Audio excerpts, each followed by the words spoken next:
Shalom. Praises to Yahweh Ba'ashem Yahushua Ba'ashem Arakah Kudash.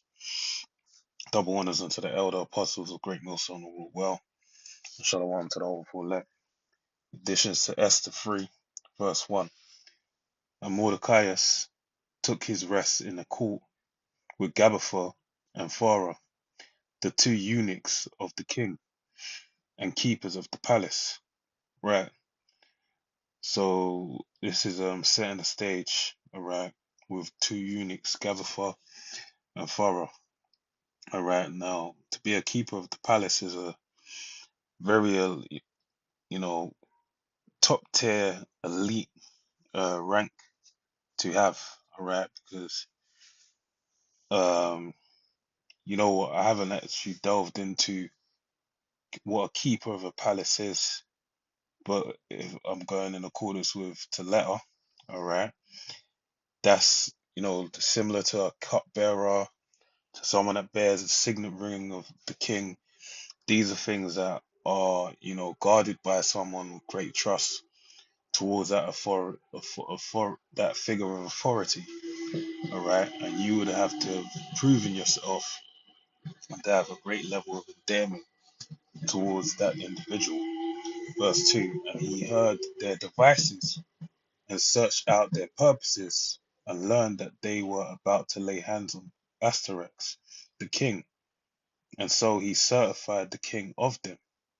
Right, so obviously even this really shows you that Mordecai was quite an adept individual because for them to speak so freely amongst him, there's a level of either it's one or two things. Either he feigned himself very well amongst various different people to the tune of harmless as a dove, or wise as a serpent, harmless as a dove, or these two individuals, Gabitha and Pharaoh, are so forward that they just didn't give a fuck. All right, they just basically would speak spirit, letting their business be known to anyone and everyone. But I think it would probably be the first thing I said, in my personal opinion. All right, because Mordecai showed himself that he had great wisdom and judgment and discernment as far as with various different matters and how he played his hand. All right, so in hearing that, he made it known unto the king.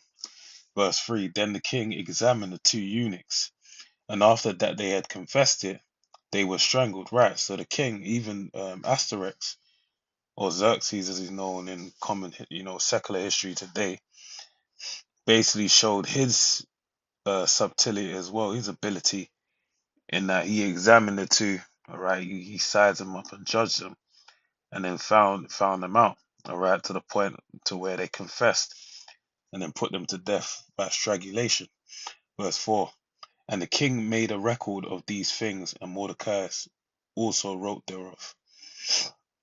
So the king commanded Mordecai to serve in the court, and for this he rewarded him. Right, so this even shows you Mordecai was a scribe as well. All right, if I'm reading it correctly, it says, and the king made a record of these things, and Mordecai also wrote thereof. All right, so this shows that this was something that was recorded. It was a great event. So the king commanded Mordecai to serve in the court, and for this he rewarded him.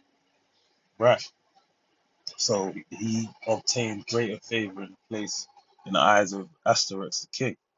Howbeit Ammon, which is Haman, the son of Amadephus the Agagite, all right, which goes back to modern day modern day I want to say Montenegro, but I'm thinking of the other place. It's not Montenegro.